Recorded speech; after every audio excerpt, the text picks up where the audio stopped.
Welcome to Ball na Ball, your weekly deep dive into the Kenya Premier League. We're going to break down all the latest action from the super tight race at the top to that desperate scramble down at the bottom. So let's get straight into it, man. The league table is just buzzing right now, isn't it? So much movement after a wild couple of rounds. Let's just jump right into the results that are causing all this commotion and really shaking up the standings. So first, let's take a look back at the action from rounds 14 and 15.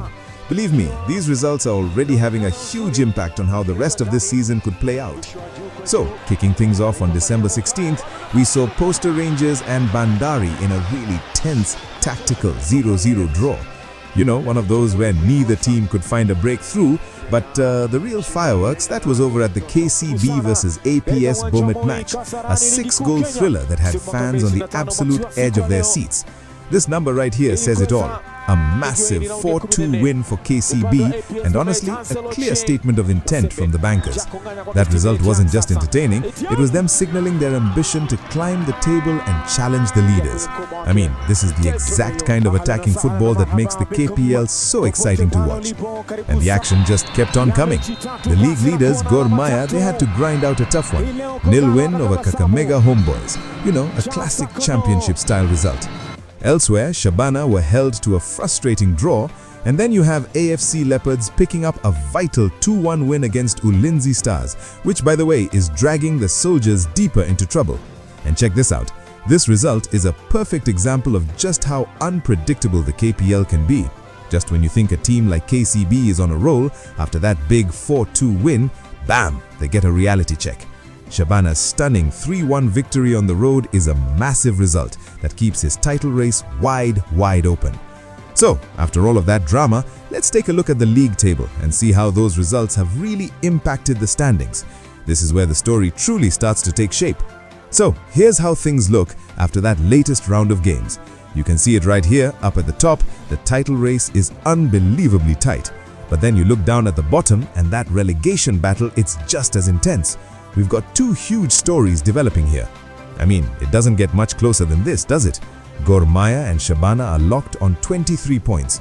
Kogalo are only holding on to that top spot because of a better goal difference. Wow, this title race is really shaping up to go right down to the wire. And the relegation battle is just as gripping.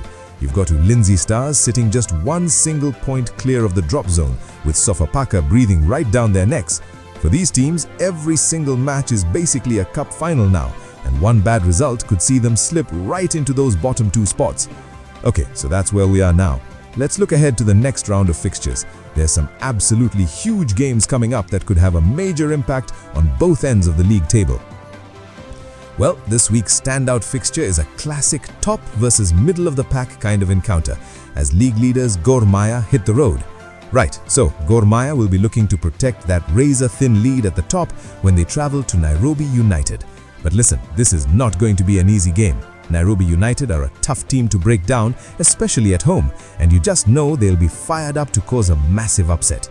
And there are some other massive games in round 15, none more so really than the huge relegation 6-pointer between Sofapaka and Kariobangi Sharks.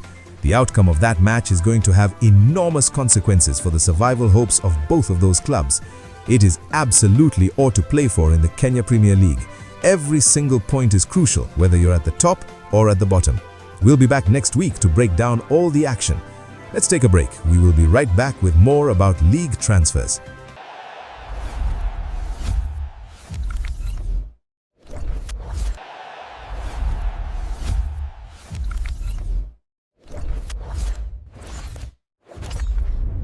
Alright, let's dive right in, because the Kenya Premier League's mid-season transfer window has been absolutely wild. We're talking about a massive shakeup, and we're here to break it all down. This is Ball na Ball, Kenya Premier League Weekly Review. You know, the mid-season window is officially in full swing, and honestly it's a battleground between now and February 28th. Seasons are going to be made or broken, not on the pitch, but in the back rooms. It's where the real ambition shows, and believe me, the money is being spent. So we're going to track all the biggest moves for you. Everything from our own Kenyan stars going global to the Giants back home stockpiling weapons for that final push for the title. So let's start with the guys who are really putting the KPL on the world map. Yeah, KPL to the world. This has been such an exciting trend for Kenyan football lately. We're seeing our players make these direct moves from our league straight into top-tier international leagues. I mean, that is a huge statement about the quality of our game right here. I mean, just look at this. You've got Ryan Ojeham from Tusker making a historic move to Austria's Wolfsburg AC. Then there's the incredible young talent Aldrin Kibet, who signed for SA to Vigo over in Spain. And of course, Gor Mahia's own Ronny Onyango is heading to a top club in Norway. We are not talking about small-time leagues here. This is serious European football. You know, the ambition isn't just pointed towards Europe. Check this out. Mohamed Bar Bear from Kenya Police FC has made a massive switch to the Tanzanian giants Simba FC. It just goes to show you the KPL is really becoming a talent factory not just for Europe, but for the whole region and beyond. Okay, so while our stars are going global, the giants back home are loading up for what's going to be a fierce battle for the KPL crown. This is where the local transfer strategy gets really interesting. Let's see who's making the biggest power moves. So first up, the champs, Gor Mahia. They've made some really smart defensive moves, bringing in Michael Kibwage and adding some international muscle with Patrick Esombo from Cameroon. But, and this is a big but, the huge question mark is the exit of their main man, their top scorer, Benson Omala. I mean, you placing his goals, that's not just a challenge. It could be the one thing that defines their whole season. Of course, their biggest rivals, AFC Leopards, they are not just sitting around watching, oh no. They are desperate to end that long title drought. And they've responded with some major firepower of their own.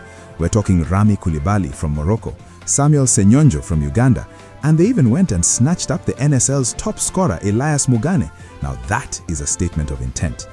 Then you've got Kenya Police FC, who you could argue have been the most aggressive team in the entire market. They are bringing back Harambee Stars regulars Joash Onyango and Tobias Otieno from their time playing abroad, and they're adding serious international quality with forwards like Moise Mbombo from DR Congo. They're not just signing players, they are building an absolute powerhouse. And this is where it gets really exciting. You're basically looking at a preview of the next Mashemeji derby right here.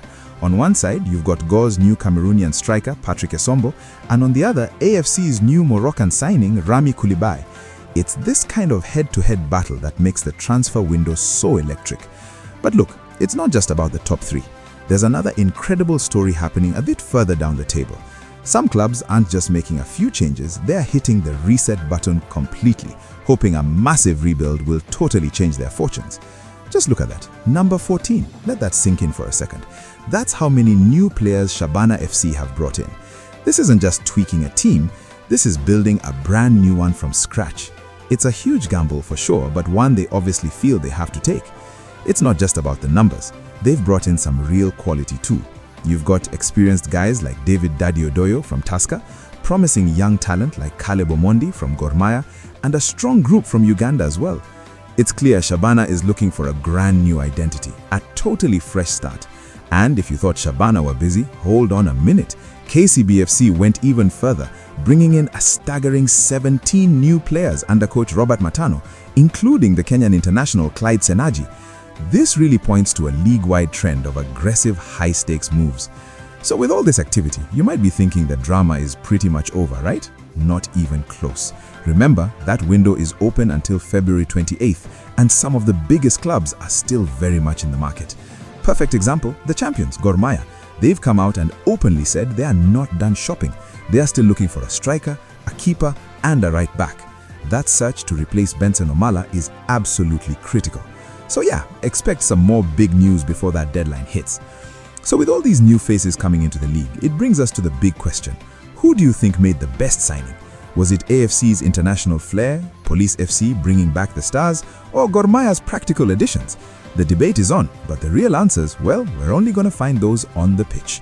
What's your take, fan? Leave a comment below, like and subscribe. I'm your host, Paul Lasthope, and this is Ball na Ball, Kenya Premier League Weekly Review. See you next week for more Kenya football drama.